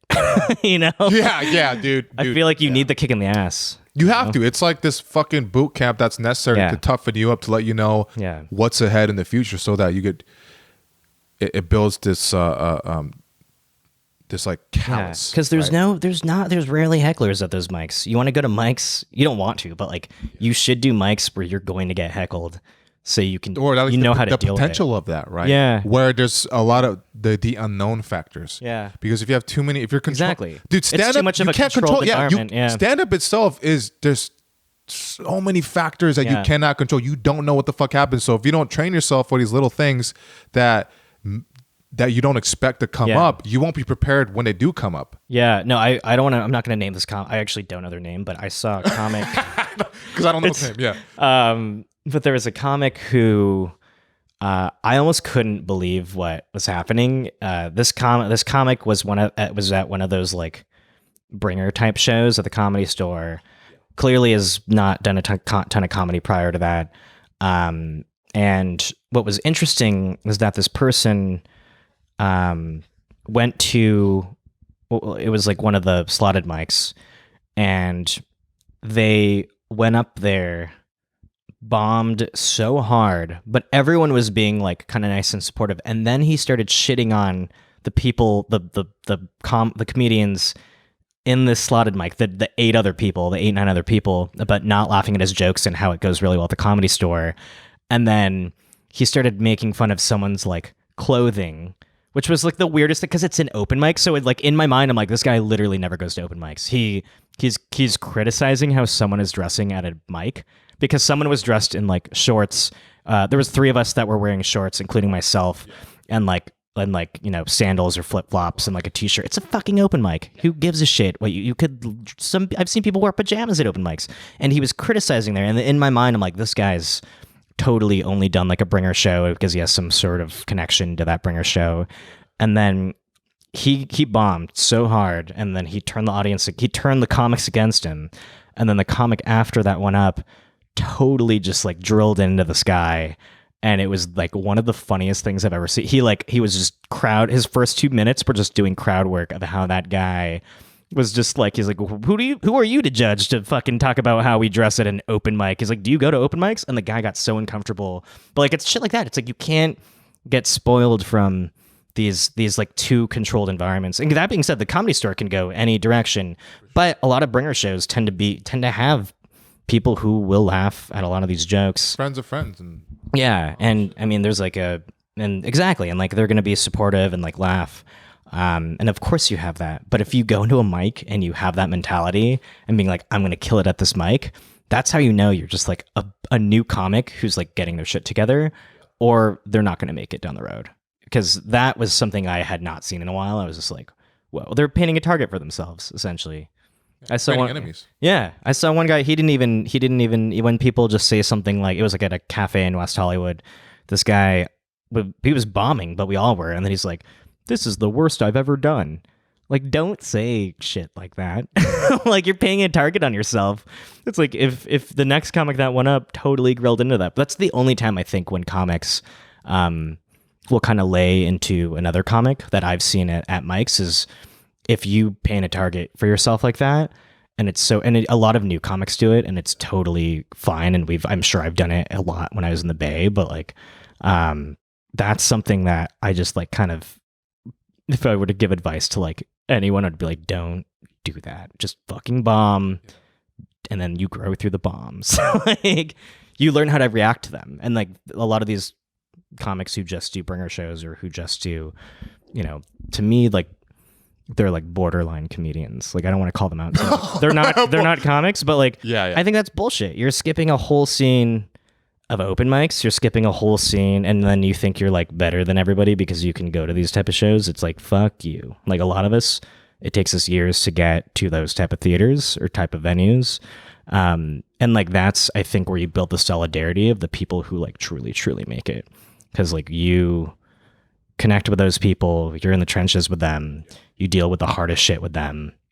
And those are the people who who you can trust. So that's why I keep my circle small, because if I keep it big, you don't know who's going to be a fucking asshole. That's true, because then because your tension is kind of like spaced out, it's hard to pick out the little things that somebody may do that's like a little off from what they normally would do. Yeah. So yeah, because people that do these fucking mics that always keep safe. Yeah. What were you saying, that they're gonna get eaten alive again? I mean, sorry, for which part? For just right now, like they're gonna get eaten alive. I forgot. I feel like people will get eaten alive if they're in this like controlled environment, or predictable environment. I shouldn't say controlled, because these. I feel like bringer shows, and I feel like slotted can be at times predictable. Like, it's encouraged not to heckle. Yes.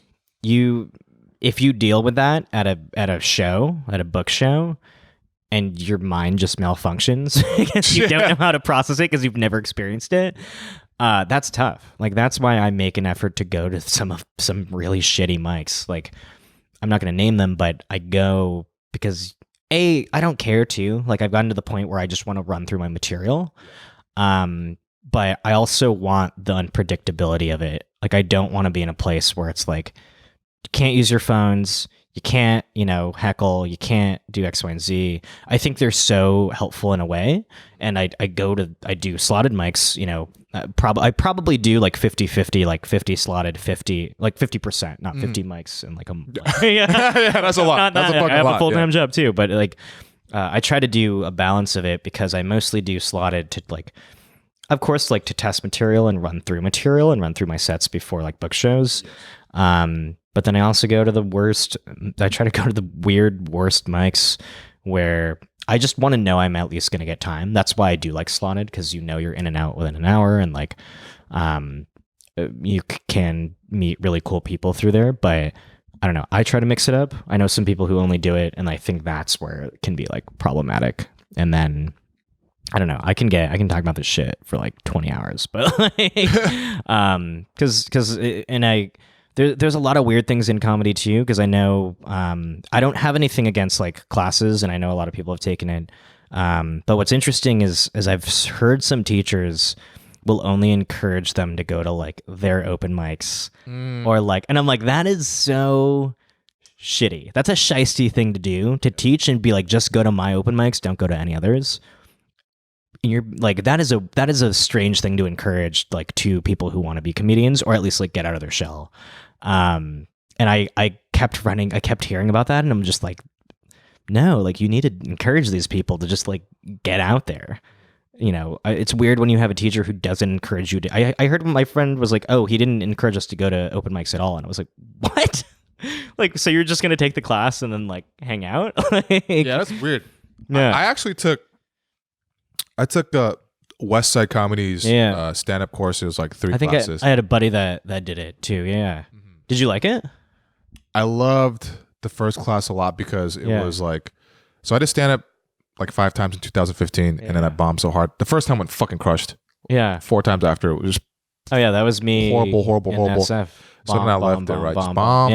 Yeah. And then, I decided to get back into it, and I was like, fuck it, let's take a class. And it got the ball rolling again. Yeah. And then I'm a completionist, so I was like, I'll finish all 3 classes. Yeah. Second class, still learn some things. But I was, in the back of my head, I was like, I feel like I'll learn more just really being out there, because I don't want to use this as a crutch. Yeah, exactly. And then the third class, I was like, definitely don't need this shit. Because a lot of the people, there's people that I knew that would take classes and use it as a fucking crutch. Yeah. And wouldn't hit mics and wouldn't do these other things, because they know that Sunday they're going to have like 6 to 8 people in the class as an audience, and then fucking full-blown support. Yeah. So that's why when you bring up, you got to put yourself in uncomfortable positions. Yeah. That's how I always thought. And I was the only one that would like preach that. Yeah. And people would be like, no, but I agree to this. And I think this. And I was like, why am I so alone in this? Because my gut's telling me this is absolutely wrong. Yeah. And right now, I'm like, out of that class, by the way, they're all great people and I'm friends with them. But out of that class, most of them aren't doing it anymore, really. Or they're barely doing it, because it shows them that you don't really want it. Because my take is like, there's like true comics, and then there's like, people don't like this term, like actor comics, who mostly do acting, and then their manager or someone told them to do comedy. Some of them crush it. Some of them kill it, and they kill it really well. And I think, like, my opinion of classes is like, I will never take a comedy class, but I think it's great for people to kind of help them get on track, or like help them get out of their shell, or maybe they want to know if they want to learn it, because I get it. Like, open mic can be an awful, awful thing, but I just think in terms of how much people pay for something, like, you can kind of try to learn on your own. And I get it. Yes. Yeah. But, I try to be more neutral about it, because I know some people who despise it and think it's like a total crime. Mine is like, I know a lot of people who are so, I think it's awesome when someone is like deathly afraid of like public speaking, and then they do something like that to get them out of their shell. I think those people are fine. Like, do that. Like, I think that's great to educate yourself. I think people who use it as a crutch, kind of like what you're bringing up, that's where it absolutely kind of kills me sometimes, because, they get to perform at these really cool venues, and then through there, I've met people who ignore the open mic scene, and then they don't test their own material. And I actually talked about this with a Portland comic, and he's like, yeah, we have classes up here. He's like, I've never taken them, but he's like, the people I see that take the classes will do like their one set a year, and then use the same material over and over and over. They're not like trying new stuff. They're not out there trying new things. And then I hate that those people consider themselves comedians. I see. That's what kills me. That's exactly what happened in that class. That's what makes me mad, is like someone who takes the class and they're like, now I'm a comedian. It's like, no, you didn't go through any of the shit we deal with. Yeah. They'd get mad at me when I said, like, hey, maybe, you could try like something a Yeah. little different because Yeah. I said from more from like what I do. I'd be like, yeah, because sometimes I go up and I don't use anything that I've really like worked on. Yeah. And just experiment and just As you improvise. should. As you just totally to feel should. Yeah. just push the boundaries. And this person looked at me like, You're "What do you-" crazy. Yeah, you're crazy, right? But that's because they knew that that's what they're supposed to do. Yeah. And I was a mirror of truth at that moment, and it bugged the fuck out of them. And that's when I knew, like, I highly doubt that they definitely don't listen to this because they for sure don't. So I'm not gonna say the name, gives a but shit? they but at that moment I knew this person's in it for the attention. Yeah. Because how excited do people totally get mad. when you say, "Oh, I Yeah. do stand up"? Oh my god, you just stand up well. Yeah, they'd and rather it- have like the clout of just saying like, Yeah. "Oh, I am this," Yeah. versus and actually grinding it out. It's so annoying that, people who consider themselves comedian, like, that's what kills me is like, I took a class, I did a set at like the Comedy Store or the Laugh Factory or like an amazing venue, and then I don't do it again. And then, I've been asked to do it like a few months later. And then, they have this skyrocket trajectory, but they don't realize like 99+% of us might have a trajectory at some point, and then it's just going to crash. And then they're not going to know how to deal with the actual crash when they plummet Emotional and no one wants pain, them dude. anymore. Like, we build it up. We build the tolerance. And I feel like that's what pissed me off about when my friend took a class and they didn't encourage them to do open mics. That is absolutely insane. I want to find out who this person is and be Yeah. like, "You're an idiot." Yeah, I know. I can tell you after because I know exactly who it is. Not from your theater or anything, but when I hear it, I get so sad and upset because it is a craft and it is like an art you have to really work hard on. And some people truly kill it. Like, without the class, some people do open mics, they kill it. They go into the skyrocket trajectory and they keep going. But those are the people who are like gonna make it. Like, that makes sense. There are people who you clearly like see and you're like, this person's gonna be famous in 5 years. Get a special on like in HBO in 10 years or less. And then there are people who like me who have to, really suffer. We all suffer together. Yeah. But I think that's part of the art. It like builds you and it helps you find your voice, because you're not going to find your voice through a class. You're going to find, and when a teacher tells you this, you found your voice, I think that's total bullshit, because it takes years I haven't found my voice yet. I've been doing comedy maybe like see, I don't even keep track because I don't care about how long I've been doing it. What's important to me is that I'm doing it and delivering material that makes me content as a comedian, that connects with my identity and connects with me as like a person to connect with other people. Like, that's why I do it. And obviously ego reasons, like, clearly, but Yeah, it's a plus. It's always there. Yeah. But, I do it for those reasons. And then that's why I get so irritated sometimes when like people just do it, in that crutch route and then be like, I'm a comic and I've done a show at the Laugh Factory. I'm like, oh, where else do you go?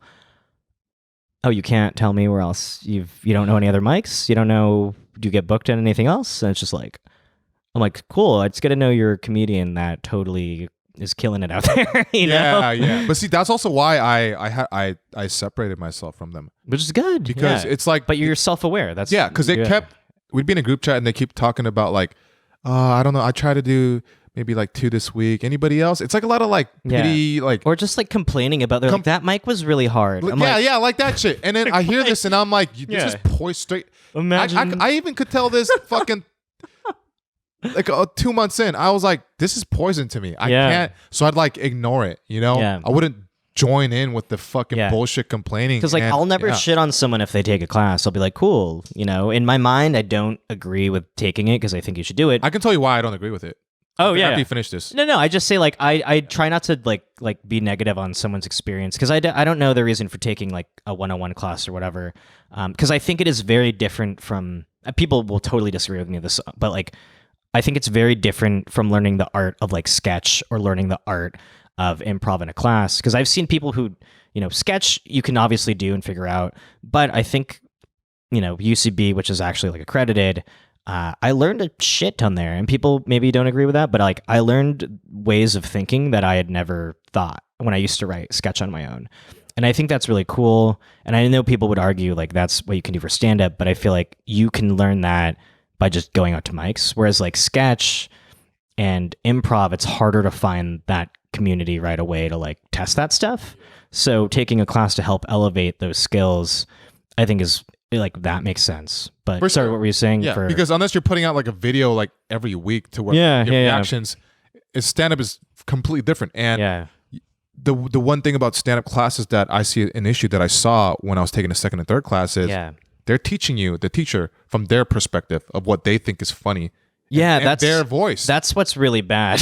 I had this one teacher say, "Why are you doing this?" Because I was trying this joke in a different way. Yeah, which is actually a way that I do talk, because he doesn't really know me. Like he said, "Why are you doing this joke in a Def Jam style?" And I was like, what? And it affected me for months and months to where I avoided that type of energy. And I was like, wait a minute, that's how I fucking talk. Yeah. And also, I grew up with BET Comic View. I grew up on black comedy. That influenced me from when I was a child. Yeah. More so than anything else. Exactly. Yeah. So like that's why like what do they teach you in like after classes? You do 101? Like I have no idea. Like because it baffles me that the 201 through, I'm like, what do you teach after you teach 101? I'm gonna unbaffle you. Yeah. Let's see. I want to hear it. I'd love to hear it. So after the first one, which obviously I don't need to get into detail. You can already imagine like why it makes sense, right? Yeah. From there, after that's like a 5-minute set you work on. Yeah. Then after that, each one thereafter is like a few more minutes of a set. Yeah. And then they say like, the first class is you starting to find your voice, like working on, or just building your set. Oh, building your set. And I think the second class is starting to find your voice. And I'm going to be very honest. It's just bullshit. Yeah. I feel like it's just a way to get money, and it's crutch. It's a fucking crutch. And I feel like it would like pigeonhole you to it was starting to convince you this is my vote when it's not, when it might not. 100%. Who knows? I don't know, but like, yeah. It made me doubt myself more than when I was only going to open mics. That's why early on I was doing the mics you talked about because I didn't know about the slotted. So I'd sit for like 2 hours and sometimes not go up. Yeah. And I feel horrible when I got home. And it's frustrating, but you just you got to deal with that shit. Yeah, because you have to work it in your head, and you're like, you know what? I do want this. Yeah. Like, I'm gonna keep going because I want to know. Compare myself to like people prior to like the whole slotted scene, because I would do it in SF where you would wait and sometimes you never go up, or you wait 3 hours and then you bomb. But that's the thing of it. Like, imagine someone from a controlled environment complaining to someone who's doing stand up for 10 plus years. Like, that's why I'm even iffy where I'm like, I don't keep track, but I've probably been doing it approximately 3+ years. And like, I have my complaints every now and then, but it's like, I try to be as level-headed as possible, because there are people who I think are so goddamn hilarious that I've seen in the Bay, that I've seen down here, that absolutely crush it. And they've been doing it 10+ years. And it's one of those things where I'm like, how have they not made it like that? So I'm always really careful with what I say about like just shitting on random stuff. But like, that's what I like want to, I look up to those people who grind, and like for people to come from these very like controlled or predictable environments to make like complaints about like, oh, this mic, like, don't want to do that because it's not like slotted, and you don't know what's going to happen. It's like, dude, like we're more privileged than the people who've been doing the comedy the last 10+ years, because they've had to deal with even worse shit. They probably had to deal with like lunatics doing mics. I think like Patton Oswalt, actually, I don't remember if I read it in his book or it might have been on like a stand-up, but like crazy people would like just show up at these mics, where I feel like now it's a lot more, hey, if you're a comic, like go up, and then if you're not a comic and you clearly go up and like try to be funny and you're not a comic, like you will get shunned to an extent, because I don't know, I feel like it's a lot more, I can't speak for the scene 10+ years ago, or but I feel like it's a lot more clear, just people trying to be comedians or have some sort of goal that's similar, versus like when Patton Oswalt would talk about like the craziest, most lunatic type of people going to these mics. Like, we don't have to really deal with that. That is very true. So I just think that we're continuously finding ways to be more like, it's creating almost like too much privilege and entitlement in the scene. And that's what I try to be wary of. Like, I try not to complain about or shit on a certain like mic or class. And like, I also don't have the right to, like you do, because you took the class. I don't. I only can like see from the outside. So I always try to be very careful with whatever I say, but I want to make sure it's like it's what I fucking believe, you know? Yeah, when you do Yeah. say it, right? Yeah, that's Yeah. why when I'm saying this, like, yeah, I don't like talking shit, but this ain't talking shit. This is some real But stuff. it's Personal experience. I've always wondered. I've never really. I've always been kind of nervous, and it's funny. I've been nervous to truly ask about how these classes are because I want to be thoughtful and I don't want to offend people because my reaction to classes are a little bit more. I try to keep it neutral, but it's a little more on the negative side. You know? I'll tell you something else too. Yeah. Real quick, because I know this person doesn't listen to this also, but also if he listens, you should probably learn something from this. Yeah, no, you should. It should be. There's a guy that's been doing educational. stand up for like